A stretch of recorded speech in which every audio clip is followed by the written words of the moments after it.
Bien-aimés dans le Seigneur, Shalom. Nous sommes dans la joie de nous retrouver ce mercredi 8 juin 2022 et nous vous saluons au nom de notre Seigneur et Sauveur Jésus-Christ. Nous voici pour une nouvelle méditation biblique que nous allons trouver dans le livre du prophète Ézéchiel. Ézéchiel chapitre 36, nous lirons les versets 26 et 27. Ézéchiel 36, 26 et 27, nous lisons la parole dans la version Louis II. Il est écrit « Je vous donnerai un cœur nouveau, et je mettrai en vous un esprit nouveau. J'ôterai de votre corps le cœur de pierre, et je vous donnerai un cœur de chair. Je mettrai mon esprit en vous, et je ferai en sorte que vous suiviez mes ordonnances, et que vous observiez et pratiquer mes lois. »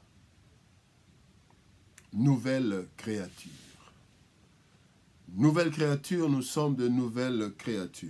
Le chrétien né de nouveau est une nouvelle créature, tel que nous le voyons dans 2 Corinthiens chapitre 5, verset 17. Il est dit, si quelqu'un est en Christ, il est une nouvelle créature. Les choses anciennes sont passées, voici toutes choses sont devenues nouvelles.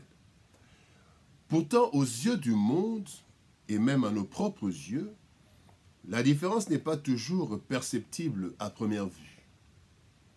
Nous avons le même teint, la même taille, nous avons la même carrure, et nous sommes de nouvelles créatures.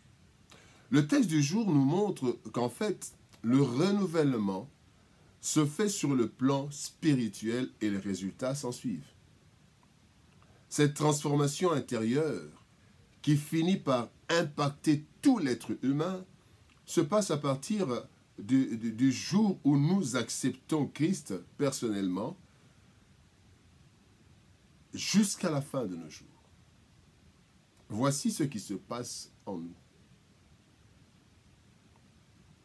Première chose, le Seigneur promet dans une prophétie donnée par Ézéchiel, il dit « Je vous donnerai un cœur nouveau ».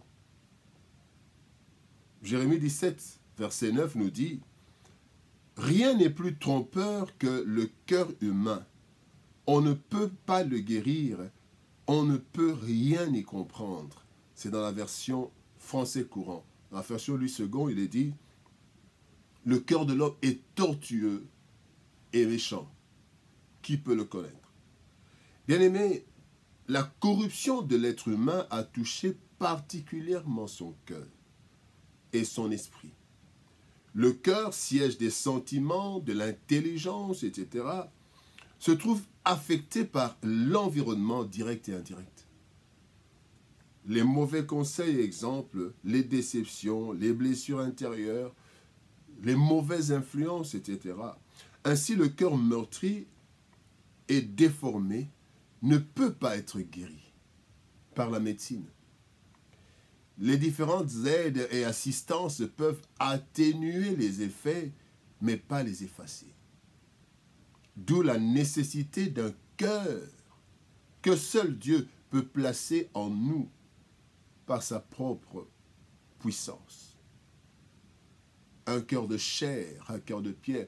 Et à cause de tout ce que nous avons vécu, il y a des personnes qui ont des cœurs de pierre et tous les cœurs sont bouleversés, perturbés. C'est ainsi que se passe le miracle de la conversion, capable de changer un meurtrier en serviteur de Dieu, une prostituée en servante ardente du Christ. David, bien-aimé, exposé devant son péché, demande un cœur nouveau à Dieu. Psaume 51, verset 12. David dit, « Ô Dieu, crée en moi un cœur pur, renouvelle en moi un esprit bien disposé. » Bien-aimé, nous avons besoin d'un nouveau cœur, car le cœur que nous avions avant de connaître Christ a été tellement secoué, a été tellement perturbé, affecté, que cela perturbe, ne peut pas nous aider à marcher selon le Seigneur. Non seulement un nouveau cœur, mais la nouvelle créature a aussi un nouvel esprit. je mettrai en vous un esprit nouveau. Bien-aimé, dans le psaume 51 que nous venons de lire, verset 12, David dit, crée en moi un cœur nouveau, mais il dit, renouvelle en moi un esprit bien disposé. Renouvelle en moi un esprit bien disposé. Le péché d'Éden, bien-aimé, a provoqué la mort spirituelle de l'homme, c'est-à-dire sa séparation d'avec Dieu. L'esprit affecté et infecté par le péché s'est tourné vers le mal. Ce contact spirituel, bien-aimé, a amené l'homme à être dominé par l'esprit du monde sous plusieurs formes, la sorcellerie, la magie, l'occultisme, la méchanceté et d'autres pratiques spirituelles nocives, mais qui sont présentées comme des solutions aux problèmes de l'humanité. La nouvelle naissance, bien-aimé, est aussi et surtout spirituelle. Christ nous parle de naître d'esprit. Dans Jean chapitre 3, verset 5, Jésus répondit, en vérité, je te le dis, si un homme ne naît d'eau et d'esprit, il ne peut entrer dans le royaume de Dieu. C'est la régénération ou le renouvellement de l'esprit qui alors rentre en contact direct avec Dieu, le grand miracle. Et il dit, je mettrai mon esprit en vous, au verset 27, je mettrai mon esprit en vous. Je ferai en sorte que vous suiviez mes ordonnances. Parlons de l'intervention du Saint-Esprit. Bien-aimés, tout ce qui précède, un cœur nouveau, un esprit nouveau, cela est opéré par le Saint-Esprit. Lorsque nous nous unissons au Christ.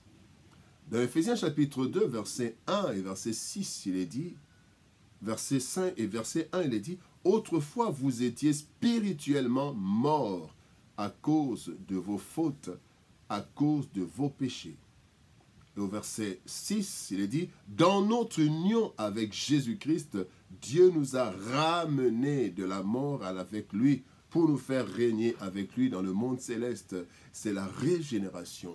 Et l'Esprit Saint, bien-aimé, en nous, nous accorde le pouvoir de devenir enfants de Dieu. Voilà pourquoi dans le texte, il est dit, « Je ferai en sorte que vous suiviez mes ordonnances et que vous observiez et pratiquiez mes lois. » C'est ça, être enfant de Dieu.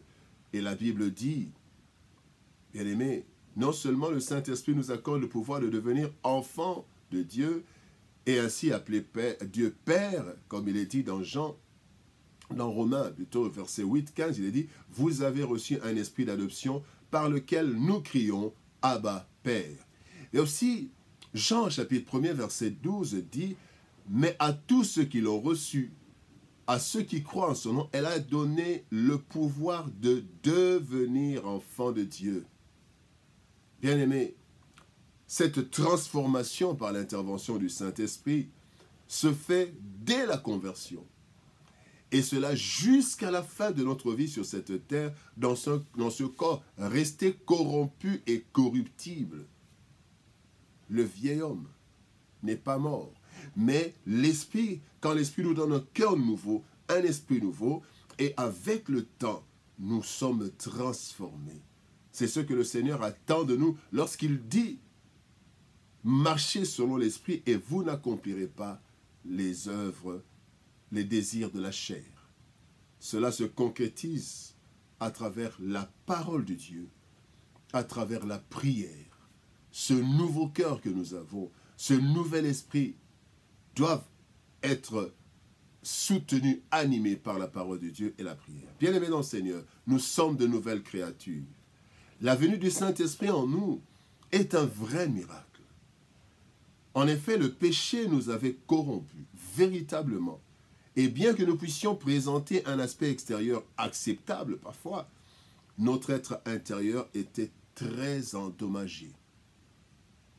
Par son esprit, bien-aimé, nous avons été régénérés et avons reçu un nouveau cœur, ainsi qu'un nouvel esprit, qui doivent peu à peu remplacer les anciens à travers la parole et la prière.